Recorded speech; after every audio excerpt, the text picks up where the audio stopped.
tous. Donc cette semaine, on se retrouve sur une petite rivière. On va faire une pêche au cassan. On va revenir tenter ça. Donc c'est une rivière que je ne connais pas du tout. C'est la première fois que je vais la pêcher. Il y a mon ami Jordan qui est avec moi. On va découvrir le spot ensemble. On espère toucher des beaux poissons. On espère que les postes vont être sympas. On va voir ça ensemble tout à l'heure. Allez, c'est parti.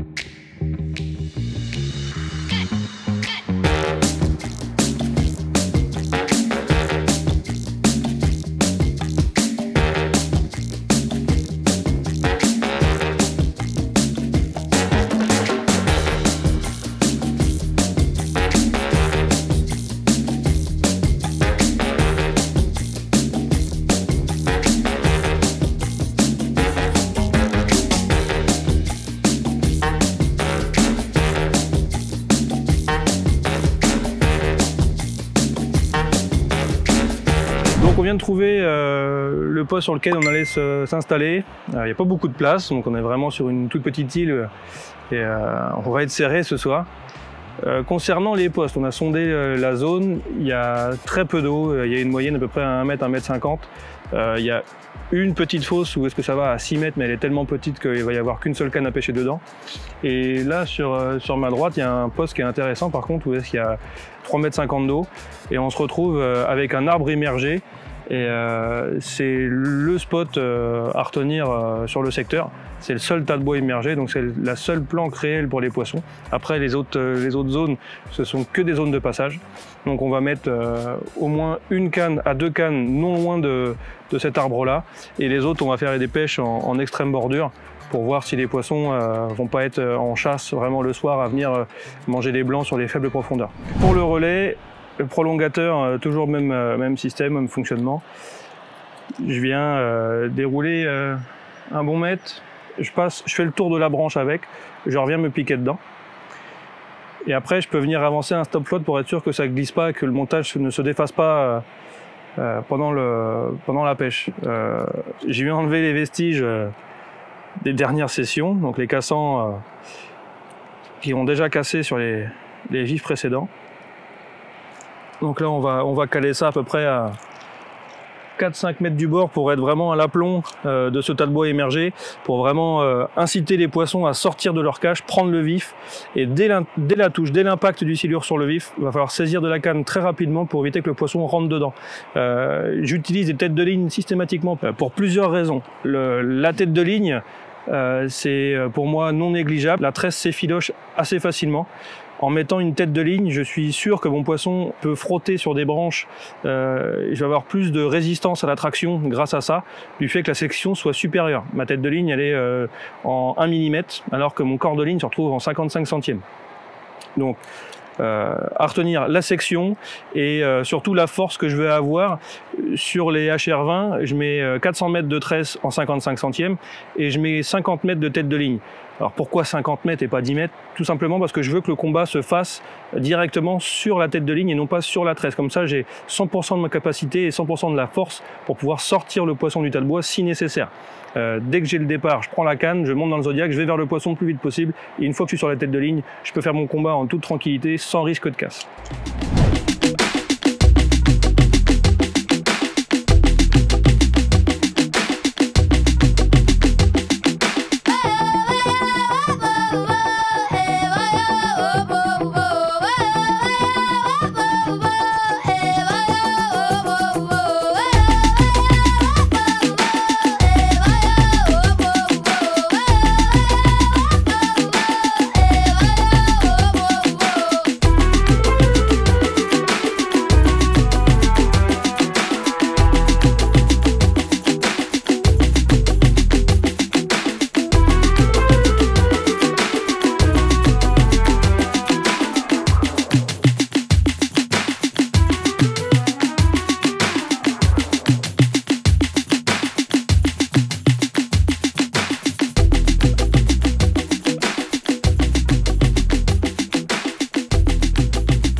Donc une fois que la bouée est placée en amont du poste sur lequel vous voulez pêcher, il suffit juste, vous voyez, de laisser 1 mètre de sortie.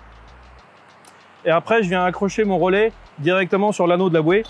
Et là, par contre, je vais pouvoir aller pêcher, je vais pouvoir aller placer le relais à la longueur voulue où est-ce que je veux que le vif évolue dans la couche d'eau. Donc, plus on va mettre long de corde, plus la corde va se retrouver en diagonale. Donc, la tension va faire qu'on va tirer le poids ou le plomb. C'est pas forcément l'idéal. L'idéal, c'est vraiment que la bouée soit juste à l'aplomb et après qu'on vienne tirer avec le prolongateur. Donc, petite astuce toute simple, il suffit juste de venir faire une boucle sur la tresse, passer ça dans la bouée et revenir accrocher ça à l'intérieur pour que ce soit vraiment en tension directe. Si on passe avec la graffe, ça va faire quelque chose de pas propre. Il faut vraiment placer ça sur la petite boucle à 15 cm de la graffe.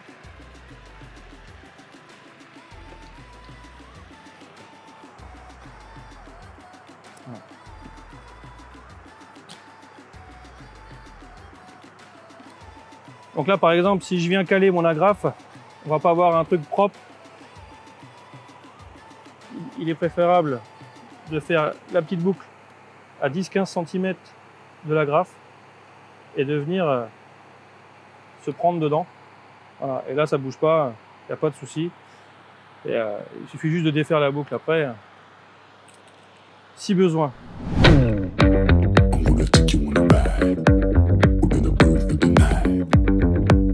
So salty, I'll still take a bite. Okay, we can take my Lambo. I'll put on a tight show. You sure you can handle? We be faster than Django. Okay, I'm gonna take you on a ride. We're gonna burn for the night. Well, you're so salty, I'll still take a bite. We can take my Lambo. I'll put on a tight show. You sure you can handle? We be faster than Django. Donc ça y est, les cannes sont tendues, les montages sont en place. Il y a 3 Pro4 qui pêchent en surface. Il y a une canne apparemment qui est en train de s'affoler.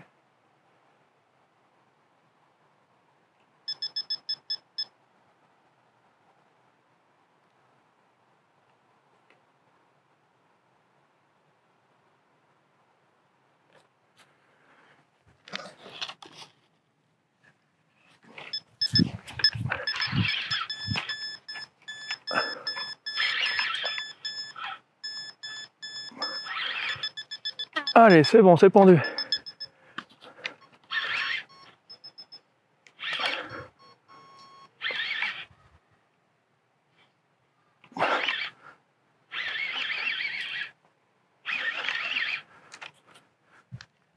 Alors.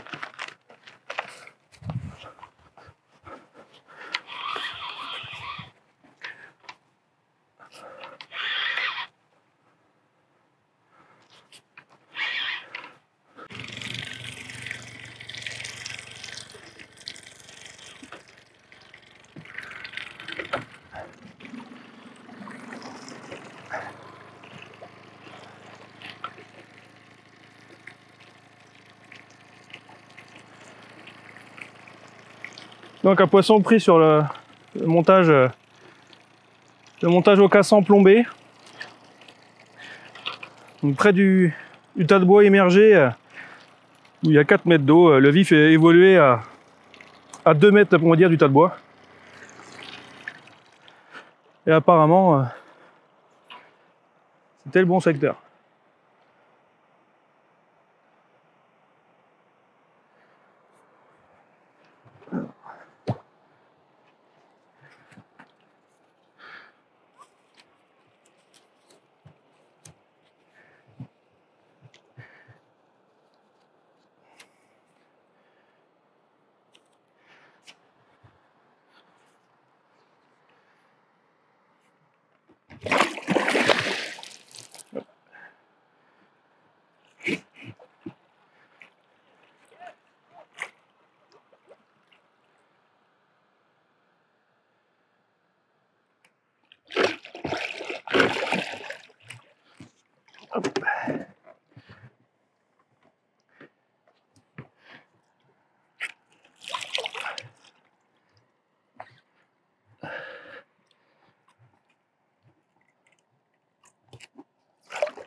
C'est pas un très gros poisson, mais celui-ci, il pouvait pas se dépiquer.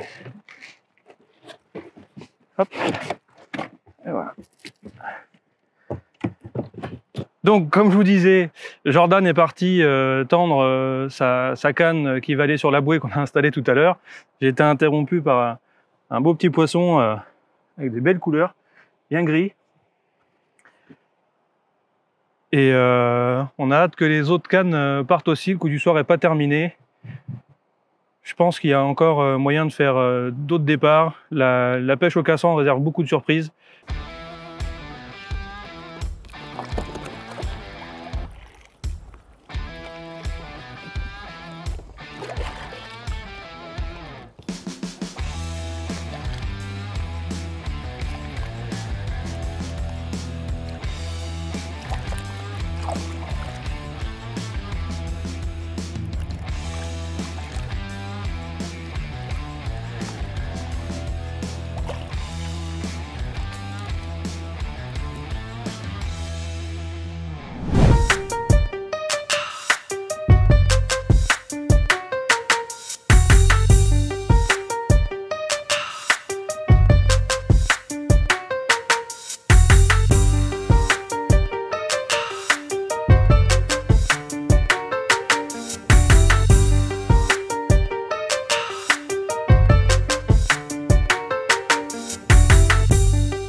Donc comme vous avez pu le voir, avec Jordan on a fait une belle session. On a touché des beaux poissons. Les montages qui ont primé, donc c'était uniquement des montages au cassan. Combi rig avec un hameçon simple, un triple et des montages lestés. Donc on pêchait entre deux eaux. Il y a eu des cannes en surface, mais les cannes en surface ne sont pas partis. Ce qui a le plus fonctionné, c'était les cannes entre deux eaux. C'est un bas de ligne pour le cassan classique combi rig sur lequel on vient adjoindre un plomb. Ici c'est un 150 grammes parce que je vais utiliser un montage avec un gros vif, mais si on veut mettre un vif de 20, 25 ou 30 cm, on peut baisser le poids du plomb suivant la configuration du poste et du courant.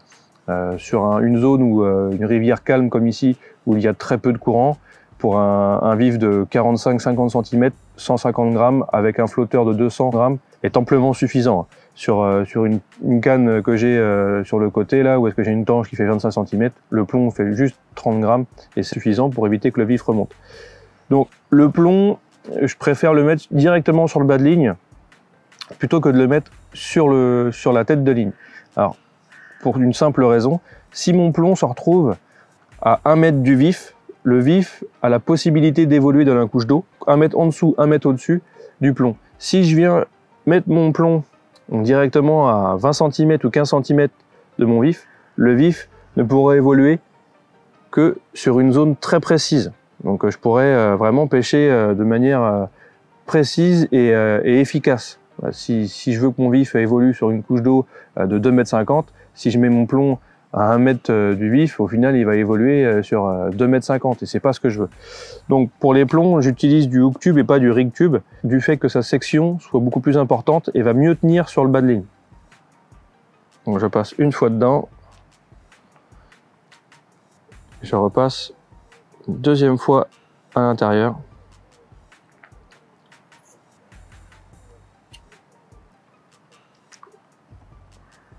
Voilà.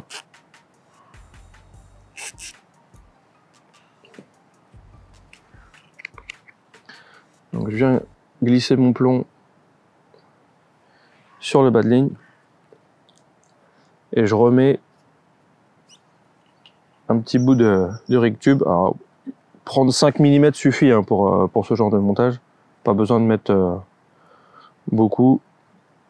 Le principal c'est de passer une fois à l'intérieur et de repasser dans le même sens, d'humecter et tirer un coup sec.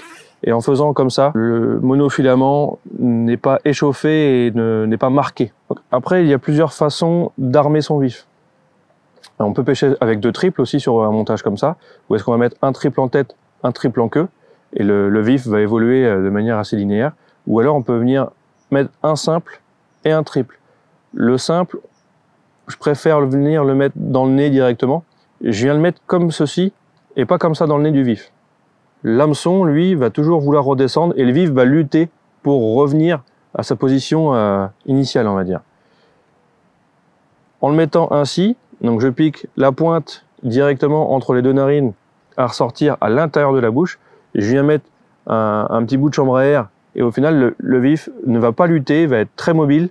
Le triple se retrouve au niveau de la queue et c'est un montage payant. En mettant l'hameçon dans ce sens-là, donc avec le vif ici, la queue là, dans le nez, on se retrouve avec une toute petite partie dégagée de l'hameçon qui sort de la gueule. Si on le met dans l'autre sens, au final, le vif va se retrouver ici et on a une grande ouverture au niveau de l'hameçon. Donc on aura un meilleur piquage. Donc pour terminer le bas de ligne, un bout de hook tube, un nœud en 8. Voilà, montage terminé. Donc le montage se trouve lesté. Pour le stockage, je viens juste mettre le plomb collé à l'hameçon. Je simplement d'espire. Voilà, et en faisant comme ça, je suis certain que mon bas de ligne ne va pas avoir de mémoire de forme. Dès que je vais le défaire, il va se retrouver très droit, il n'est pas marqué. Pour l'hameçon, il suffit juste de régler la longueur en enroulant autour de l'hameçon simple. Voilà. Et là, le stockage se fait de manière très facile et ça évite les emmêlages avec les autres bas de ligne dans les pochettes qu'on utilise. J'espère que ce montage vous plaira. N'hésitez pas à me dire ce que vous en pensez en commentaire. Si vous n'êtes pas encore abonné, n'hésitez pas à le faire. Ça me fera vraiment plaisir. Moi, je vous dis à la semaine prochaine. Ciao.